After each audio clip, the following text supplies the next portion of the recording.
Court fixes Wednesday to rule on FG's suit against ASUU as protesting students block Lagos Airport Road. Court sentences Evans to 21 years imprisonment. NDLEA seizes biggest cocaine consignment in Lagos warehouse. Away from Nigeria, world leaders attend state funeral, bid farewell to Queen Elizabeth II. Hello and welcome to Trust News Update. I am Ayuba Ilya. Thank you for joining.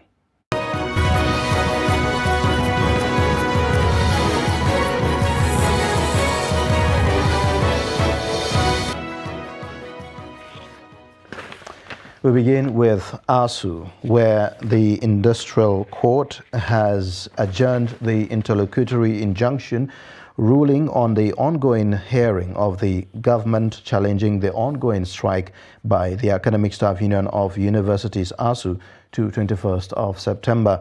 Noel Samson, who was at the court, tells us more. Going by the current development, prayers of millions of Nigerians concerning the ongoing industrial action by ASUU will soon be answered.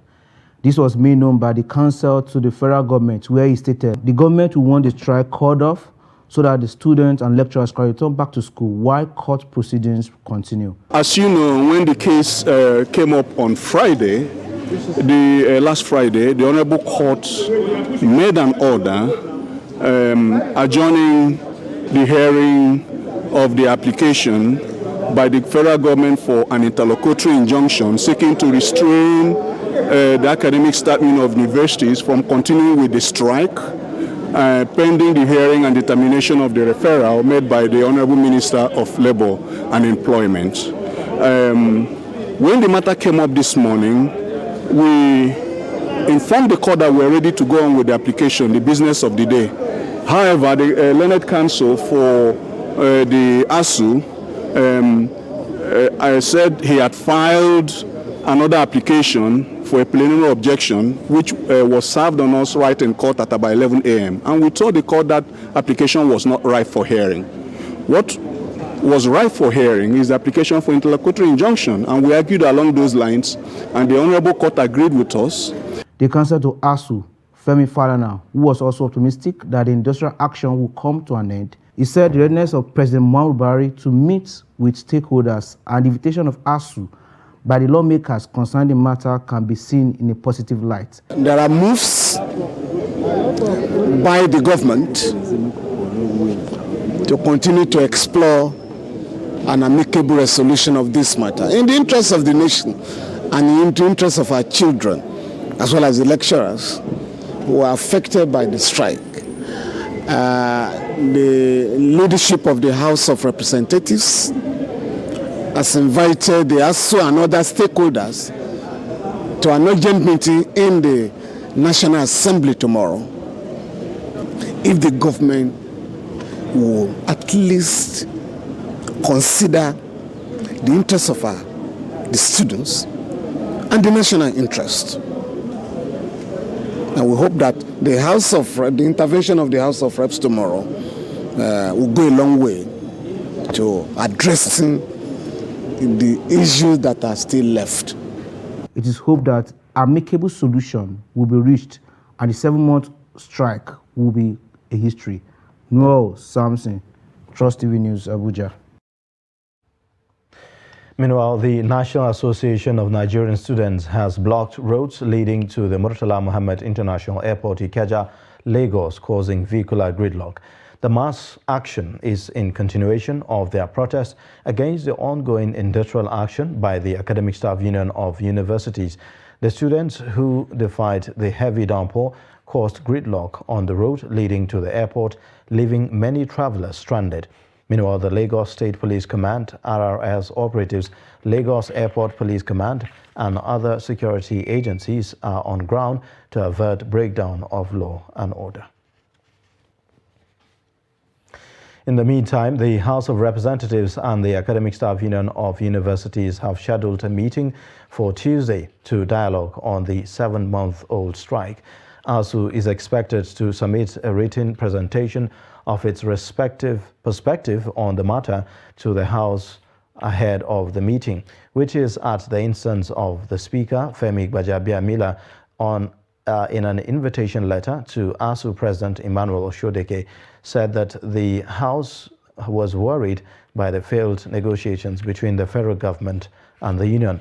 The federal government had dragged the union before the National Industrial Court last week, but despite the litigation, the government and ASU said that they will not foreclose the dialogue aimed at resolving the industrial crisis. Meanwhile, counsel to ASU, Femi Falana, explained that out-of-court negotiations can still facilitate the resolution. And on political matters, a federal high court in Abuja on Monday dismissed a suit filed by the People's Democratic Party challenging the legality of the substitution of placeholders by the All Progressives Congress and Labour Party with substantive presidential running mates. Trust TV's Shafiu Suleiman reports that the PDP had asked the court to disqualify the presidential candidates of the two parties on that ground.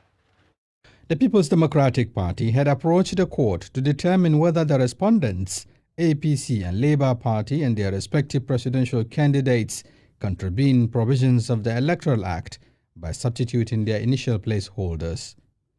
While APC had Ibrahim Masari as placeholder, Doyin Okupe served as Labour Party placeholder before his replacement with Yusuf Datti, and Kashim Shettima replaced Masari in the APC. But in their submissions before Justice Donatus Okoronwo, defense counsels raised the issues of jurisdiction of the court to entertain the suit on the grounds that it is a pre-election matter which the plaintiff lacks locus to institute.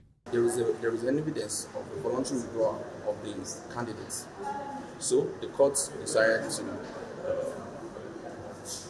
to align with our argument that the decision to withdraw is really the right thing to order. The court decided that the plaintiff lacks the local standard to institute this action. And of course, the court didn't go into the merits of the case. The court held that it lacks jurisdiction to entertain this matter.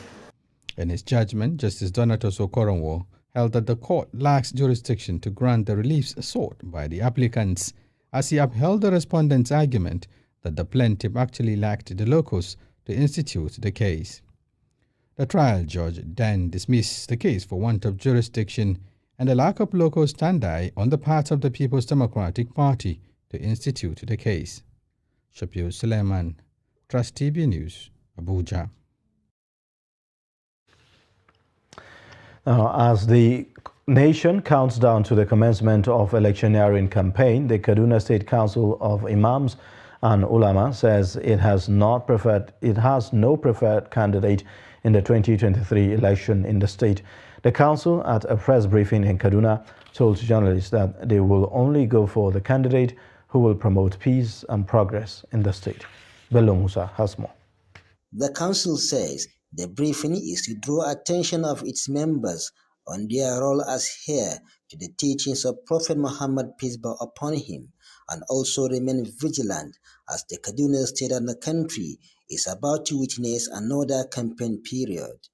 In view of this, the council said that it has no preferred candidate in the forthcoming election in the state. For long, we have never had any candidate of our own choice. Ours is to allow the terrain. Then we normally sit down with the aspirants, we have discussion with them, and then whichever one that is going to bring peace and progress to Kaduna State is mostly our candidate.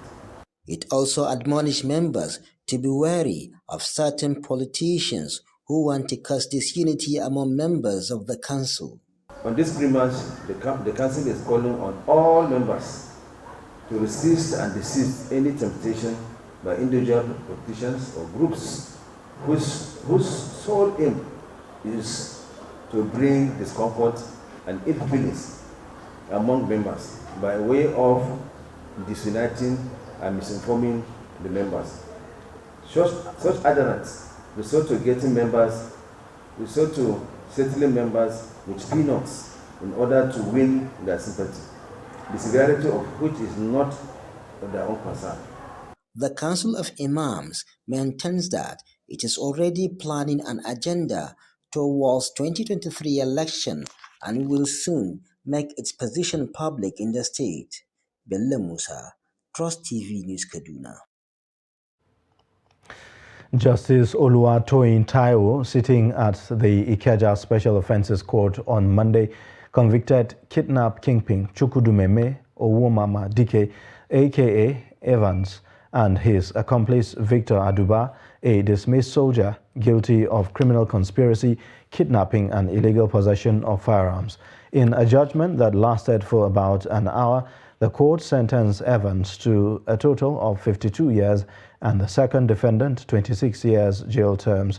Their victim, Silvanus Ahanonu, was kidnapped in Lagos June 2014 and made to pay over $420,000 as ransom. The sentences are to run concurrently. Evans is facing 5 different kidnap charges. Now, in what appears to be the biggest singular cocaine seizure in the history of Anti-Narcotic Agency, operatives of the National Drug Law Enforcement Agency, NDLEA, have busted a major warehouse in a secluded estate in Ikorodu area of Lagos, where 1.8 tons, an equivalent of 1,855 kilograms of the illicit drug worth nearly $3 million, were seized. At least 4 drug barons, including a Jamaican and the warehouse manager, have been arrested in the well-coordinated and intelligence-led operation that lasted 2 days across different locations in Lagos State. A statement by the Director, Media and Advocacy of the agency, Femi Babafemi, listed the kingpins of the cocaine cartel in custody to include Soji Jibril, 69, from Oyo State, Emmanuel Chukwu, 65, from Anambra State, Wasiu Akinade, 53, from Oyo State, Sunday Oguntelure from Ondo State, and Kelvin Smith, 42, a native of Kingston, Jamaica. According to Babafemi, preliminary investigations reveals the Class A drugs were warehoused in the residential estate from where the cartel was trying to sell them to buyers in Europe, Asia, and other parts of the world. You're watching the news update on Trust Television. Coming up shortly, we'll take a look at longing for return of rail transportation. Details of this and more after the break.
TV, documenting the Nigerian story. To every politician, as the campaigns gain momentum and passions begin to rise, remember, the errors of your opponents do not make you a success. Do not run down your opponent and inflame passions to violence between and among your supporters. What counts is what you plan to do for the electorate and how you intend to relieve their sufferings and bring succor. Nigeria is in dire need of patriotic leaders at all levels, leaders who will make national development their priority. Concentrate on telling the electorate what you intend to do when you get into office. Focus on making your vision clear to the electorate. Don't engage in verbal abuses, fake news or speeches. Keep dealing with issues that will bring progress. You win the hearts and minds of the people by being above board, by being civil, patriotic, and showing empathy. Let's join hands to make the 2023 elections peaceful. A message from the National Orientation Agency.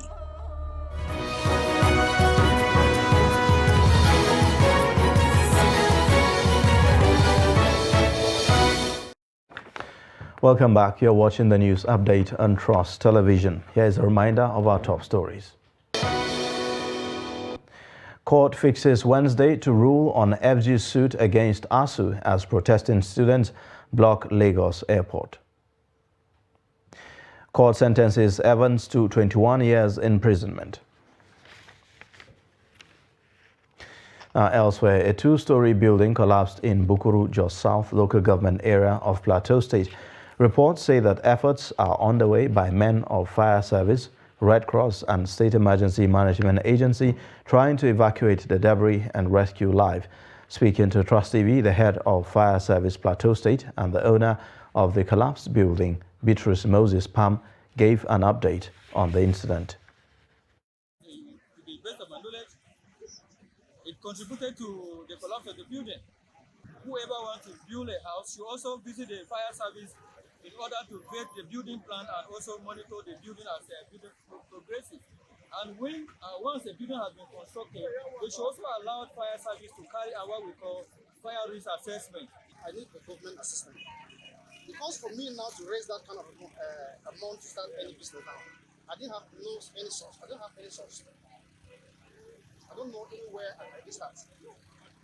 Even to eat now, I don't know where I can even get what I can even feed my family.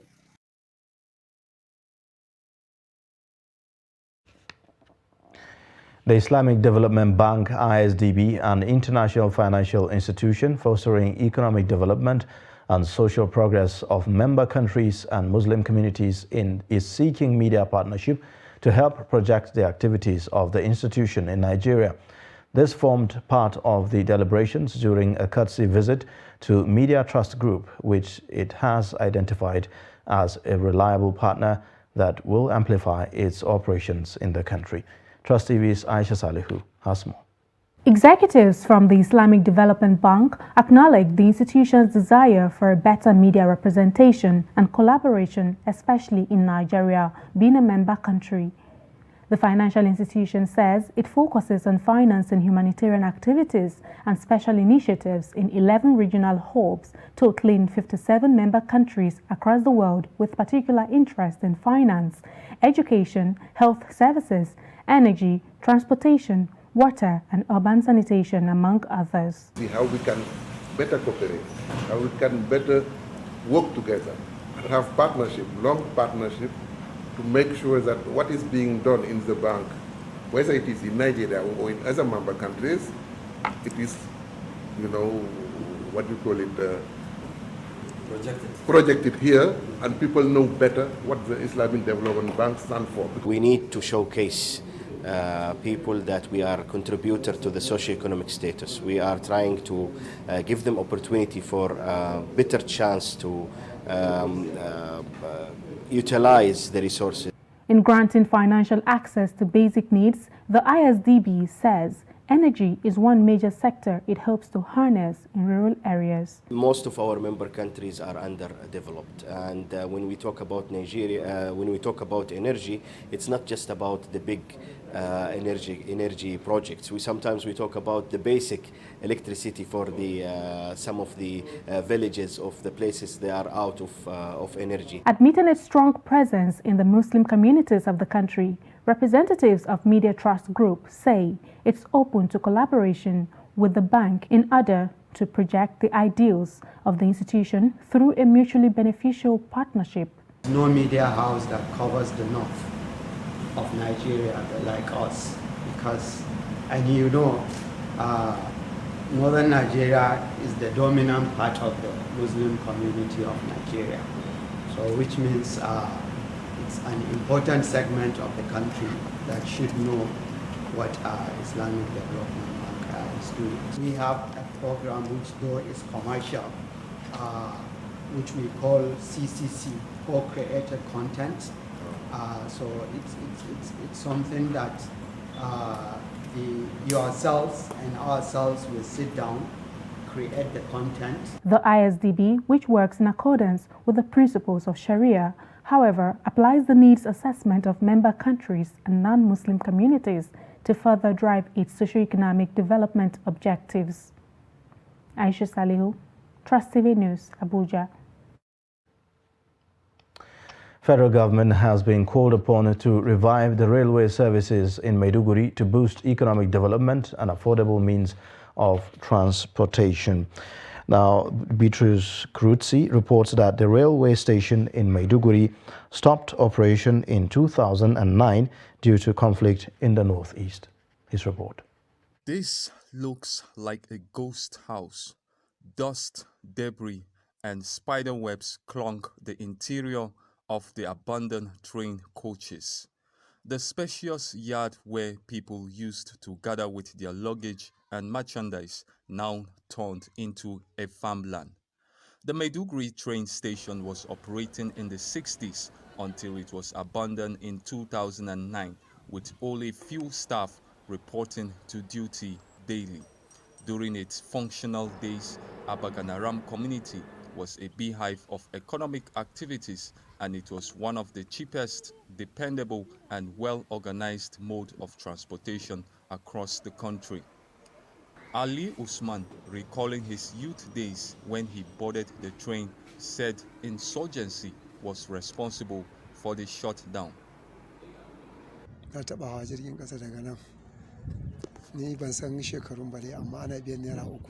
I was young when I first entered a train, but I can't remember the exact year.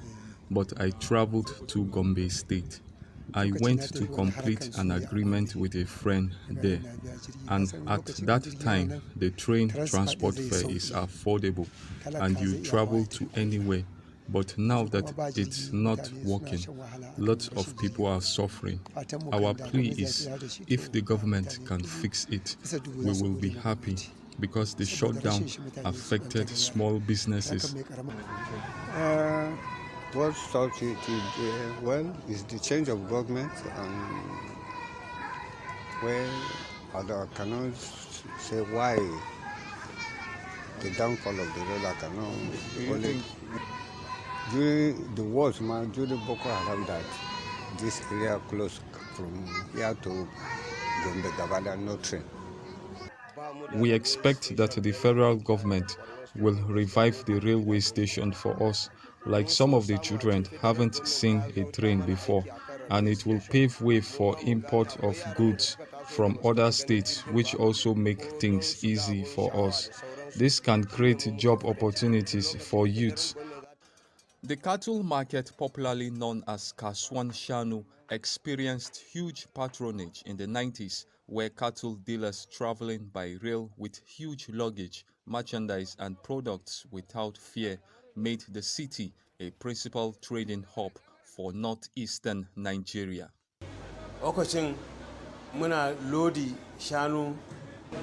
Back then, we load like 30 wagons of cattle weekly, sometimes thrice in a week.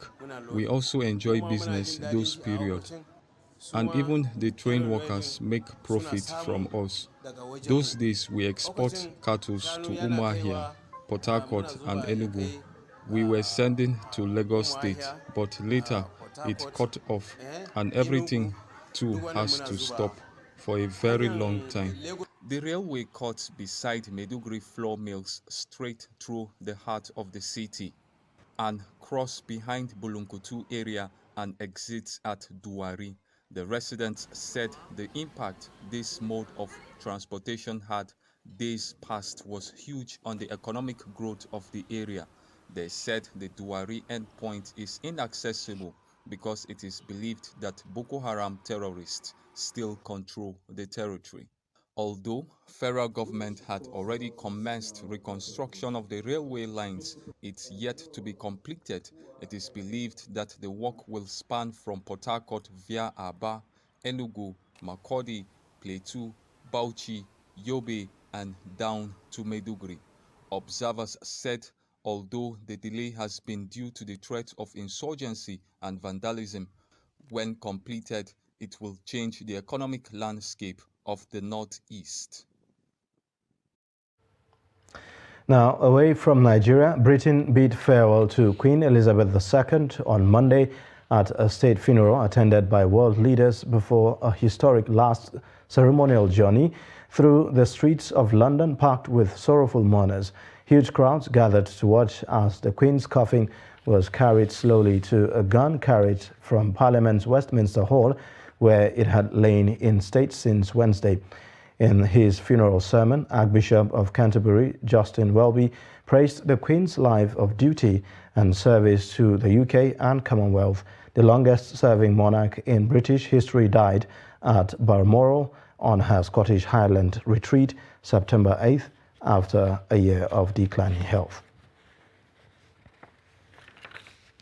Finally, in sports news, the Federal Ministry of Youth and Sports Development has proposed that the 2022 National Youth Games should hold between December 7th and December 17th, 2022. The Director, Grassroots Sports Development in the Ministry, Patrick Okeke, disclosed this during a visit to the Vice-Chancellor of the University of Ilorin, Suleiman Age.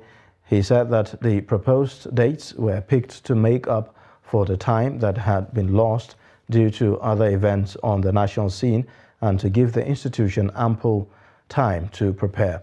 The University of Ilorin will in December be playing host to the competition, which involves under 15 athletes from across the country and for the 6th consecutive time, being the 7th edition.